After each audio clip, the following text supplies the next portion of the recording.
Olá, meu nome é Natália Santos, eu sou a sua tutora educacional online. Hoje falaremos sobre o tema homilética. Antes, acompanhe comigo a Bíblia em Êxodo 4, versículos de 10 a 12, que nos diz assim: Disse, porém, Moisés ao Senhor: Ó Senhor, nunca tive facilidade para falar, nem no passado, nem agora que falaste a teu servo. Não consigo falar bem. Disse-lhe o Senhor: Quem deu boca ao homem? Quem o fez surdo ou mudo? Quem lhe concede vista ou o torna cego? Não sou eu o Senhor? Agora, pois, vá, e eu estarei com você, ensinando-lhe o que dizer. Linda passagem, né? Moisés se sentia incapaz por ter dificuldades na fala, mas Deus o encorajou dizendo que ele estava com ele por onde quer que andasse e que ele não precisava se preocupar com esses detalhes. O pregador precisa saber de sua importância para a obra de Deus. Corrigir alguns detalhes na hora de apresentar-se ao público é muito importante. Ele deve também dar uma ênfase à oração, à igreja e à palavra de Deus. A homilética, como arte de pregar, não deve ser algo a ser aprendido somente por pastores, mas também pelos irmãos da igreja, pois o seu trabalho pode ser útil em outras situações. Não podemos depender somente dos pastores para levar a obra a muitas pessoas.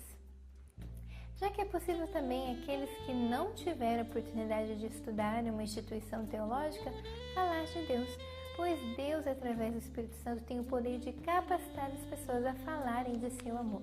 Vejamos agora a relação entre homilética e hermenêutica. Enquanto a hermenêutica é a ciência e a arte de interpretação, a homilética é a ciência e a técnica de comunicar-se e expor a mensagem bíblica. A palavra homilética vem do grego homilia, que significa persuasão, falar e etc. Assim sendo, muitos definem a homilética como a arte de pregar.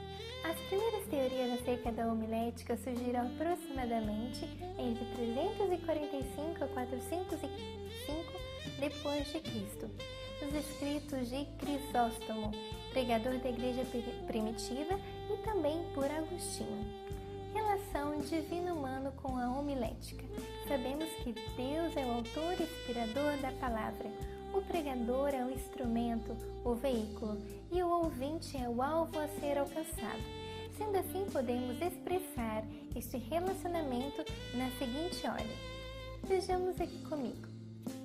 Através primeiro da oração, do texto bíblico, da meditação, interpretação, esboço e comunicação. Considerações sobre a mensagem. É o Espírito Santo quem convence o pecador e não a lógica do pregador. Por isso, as mensagens devem possuir a presença e orientação do Espírito Santo. As ilustrações são importantes, mas nunca substituirão a palavra de Deus. A arte e a técnica não substituem a inspiração divina. A história da pregação. Após o exílio da Babilônia, foi que a homilética primitiva começou a desenvolver-se, por ocasião de um novo aspecto da vida judaica. A pregação feita em público, através da leitura das Escrituras e a explanação da mesma, por volta de 445 a 425 a.C. Como podemos ver em Neemias 13, de versículo 1 a 3. Acompanhe na sua Bíblia, assim que você puder. Os gregos, entre 500 e 300 a.C., desenvolveram a retórica como os grandes filósofos Platão, Sócrates e Aristóteles. Os romanos, influenciados pelos gregos, aperfeiçoaram a retórica em forma de oratória. Jesus foi o maior exemplo de pregação pública nos dias dos tempos romanos. Aspectos da pregação de Jesus. A primeira, Jesus falava por parábolas. Assim podemos acompanhar em Mateus 13, por exemplo, através do versículo 34. Jesus, em seu ministério, usou várias parábolas para ilustrar o reino de Deus. Segundo, ele explicou as Escrituras. Jesus tinha conhecimento das Escrituras, do Antigo Testamento, e ele explicava com clareza a palavra de Deus. Jesus repreendeu o sistema pecaminoso da época. Havia muitos fariseus e escribas que possuíam tantas leis que não conseguiam nem mesmo segui-las. Havia um sistema muito rigoroso e ruim naquela época, e Jesus repreendia essas pessoas e essa sociedade. Jesus também transformou a pregação em ação, com poder. Ele não só falava, mas ele agia por aquilo que ele falava, vivendo aquilo que ele pregava. Ele profetizou sobre si mesmo e também profetizou sobre os fins dos tempos, sobre a sua segunda vinda a esta terra. Vejamos agora alguns erros a serem corrigidos na pregação. Bom, não devemos gesticular demasiadamente na frente do público. As pessoas acabam estranhando, até mesmo se dispersando ou achando estranho esse tipo de atitude. Evitar coçar-se, evitar mexer muito no corpo. Faça-o de modo muito discreto, para que você não chame atenção e assim desvie a atenção das pessoas para você. Não ficar o tempo todo de boca aberta. A questão aqui que nós colocamos dos botões da roupa está sempre abotoados, dos blazers, dos vestidos para as pregadoras também, é a questão da modéstia ao vestir-se. O pregador, ao subir ao púlpito, ele deve ter um bom porte, uma boa roupa, mas uma roupa modesta, adequada para aquela ocasião. Não passar a mão no cabelo o tempo todo. Tem gente que tem alguns caguetes e o normal é que as pessoas fiquem o tempo todo passando a mão no cabelo. Isso pode desviar a atenção das pessoas. E não ficar esfregando a mão na roupa, evitar muitos movimentos. Esses são alguns detalhes físicos, né? Mas também há outros que podem ser evitados dependendo da situação. Deve evitar também muitas repetições com palavras tipo né, realmente, tipo, como eu falei, né? Palavras muito repetitivas cansam as pessoas. Parar a mensagem para dirigir-se a uma pessoa desviando do aspecto da mensagem, isso é muito ruim. Também evitar gracinhas e piadinhas no púlpito, isso não é adequado. Não falar além do tempo normal, geralmente 30 minutos é um tempo ideal para uma reunião normal, tá? As pessoas, conforme vai passando o tempo, elas vão perdendo o interesse. Se elas veem que o seu sermão está se prolongando demais, elas se cansam e aí o seu sermão perde o sentido. Quanto ao pregador, vejamos alguns fatores que na verdade vão contribuir para a pregação do Evangelho. O pregador é o vínculo usado por Deus na pregação do Evangelho. Ele é eficiente no ministério da palavra, mas para isso precisa estar envolvido em alguns seguintes fatores. Vejamos a primeira delas, a consagração através da oração. O pregador precisa ter uma vida de oração para que possa transmitir o recado divino. Depois, deve ser consagrado à igreja. Jamais se deve dar oportunidade a uma pessoa que não frequenta a igreja ou que há muito tempo não vá à igreja. Consagrado à palavra, o pregador deve estar todos os dias em contato com a palavra de Deus. Conhecimento intelectual. Vejamos um ditado popular. Quem lê mais tem sempre algo a falar a quem lê menos. Na igreja encontramos pessoas de diversos níveis culturais e intelectuais.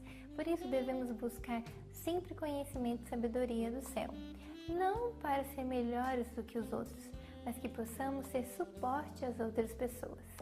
A segurança intelectual do pregador é evidenciada das seguintes fontes de conhecimento. O conhecimento bíblico, claro, o histórico, também o conhecimento científico sobre a ciência, sobre a natureza, sobre a filosofia, que é o próximo, sobre a sociologia, sobre a cultura de cada lugar e região, e também as experiências pessoais. O conhecimento bíblico, como já vimos anteriormente, é de suma importância para o pregador que vai transmitir sobre a palavra de Deus.